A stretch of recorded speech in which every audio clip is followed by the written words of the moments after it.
ngjalli mjaft interes.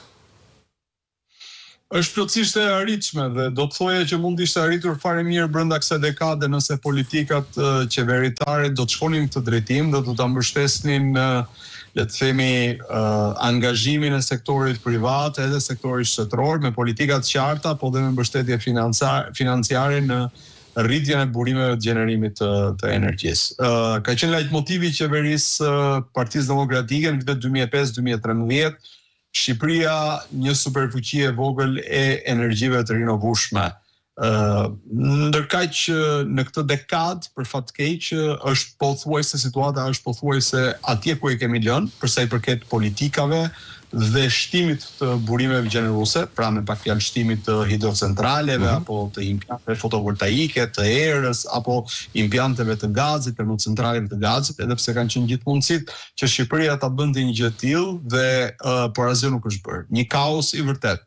Ne rikthehemi në qeverisje duke premtuar atë që duhet ta kishim mbaruar praktikisht në 2013 në mandatin ton 3, nuk u realizua, ja ku jemi përsëri. Ka gjithë mundësitë, edhe duke parë le të themi avancimin teknologjik, më lejoni të kujtoj që kosto e impianteve fotovoltaike është reduktuar me 90%, pra një impiant fotovoltaik sot kushton 10% të asaj që kushtonte 15 vite përpara.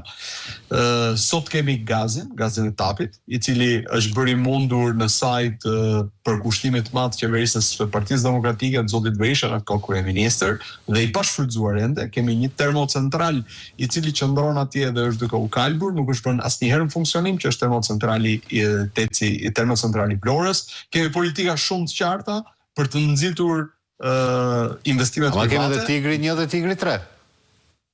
Do kthehem dhe atje. Në rast të parë të nxisim investime private në energjinë e rinovueshme. E theksoj këtë gjë sepse nëse ka diçka që sot kërkohet, nuk është thjesht energjia, por vlerë më të madhe ka energjia e rinovueshme, veçanërisht në tregjet të sofistikuara, siç është tregu i Bashkimit Evropian, që ka marrë angazhimet e veta kundrejt ndryshimeve klimatike dhe gjithë protokolleve që shoqërojmë të ndryshimeve klimatike. Jak pra ku jemi, kemi të gjithë mundësinë për ta bërë një gjë të tillë dhe ju siguroj që me politikat e duhura dhe me një vizion të qartë për zhvillimin e këtij sektori, Shqipëria mund të kthehet në një superfuqi rajonale për prodhimin e energjisë. Dhe janë plotësisht të mundshme, janë plotësisht të realizueshme dhe shpresojmë që këtë gjë ta konkretizojmë me një herë pas 11 majit. Se përket do ketë